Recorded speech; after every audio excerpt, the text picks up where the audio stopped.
If your phone rang at exactly 3:17 a.m. and the voice on the other end was your own, would you answer it?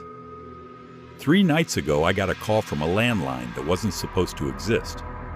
The voice knew my name, knew where I lived, and warned me not to open the back door. I didn't take it seriously at first. I wish I had. My name is Daniel, and I recently moved to a small town in Pennsylvania for a quiet night job at the local public library. The town barely appears on maps, the kind of place where nothing ever happens.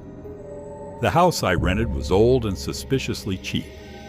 The landlord avoided eye contact when he handed me the keys, and just before leaving, he said something strange, almost like a joke he didn't find funny himself.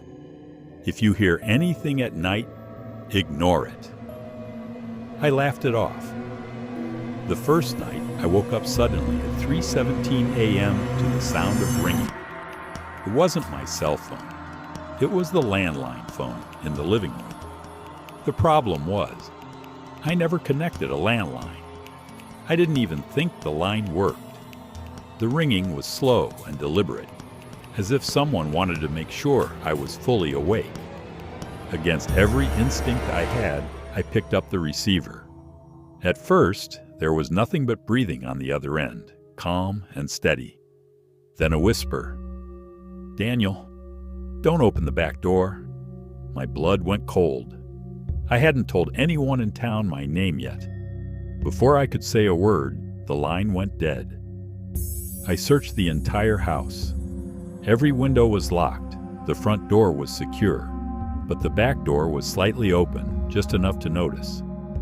I locked it and pushed a chair against it, telling myself old houses do strange things.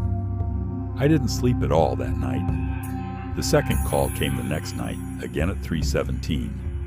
This time I answered immediately. The voice sounded clearer, closer. "You're still alive because you listened," it said. I asked who it was, and after a long pause, it replied, "I was you." The call ended. That's when I noticed the scratches on the back door. Long, thin marks carved into the wood from the inside, like someone had been trying to claw their way out. The next evening at work, unable to focus, I found an old red folder hidden behind a shelf in the library's basement archives. There was no catalog number, just a name written in faded ink, Daniel R. Moore, my full name. Inside were police reports, newspaper clippings, and photographs. 12 years ago, a man disappeared from the same house I was living in. Same age, same appearance, same first name. The report said he claimed to receive warning phone calls at 3:17 a.m. As I kept reading, my hands started shaking. Every 10 to 15 years, someone vanished from that house. Always similar in age and appearance. Always after reporting late-night phone calls. That night, I didn't wait for the call. I sat on my bed, watching the clock. At 3:17 a.m., the phone rang. I answered. "This is the last warning," the voice said. "He's coming tonight." I asked who he was, and the voice replied, "The one who took my place." Then it said something I still hear in my nightmares. "If you see yourself, don't hesitate."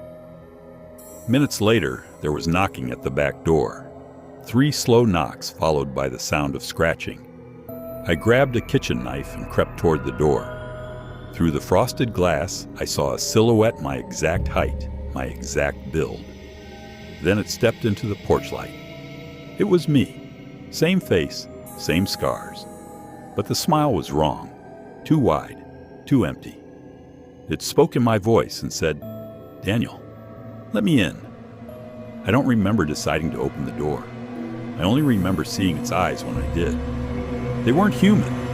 They were hollow, like something wearing my face instead of owning it. It lunged at me. There was screaming, glass breaking, blood on the floor. And through all of it, the phone kept ringing inside the house. Over and over. 3:17, 3:17, 3:17. The police found me unconscious the next morning, alone, covered in blood. There was no second body, no footprints, no sign of forced entry. They said I had a psychotic break, self-inflicted injuries, hallucinations. I moved away immediately, changed cities, changed my number. I never installed a landline again. I thought it was over. Tonight, I live in a different state, in a different house. It's 3:16 a.m. as I'm telling you this. My cell phone just lit up with a message from an unknown number. It says, "You lasted longer than I did." The clock just turned 3:17, and someone is knocking on my back door.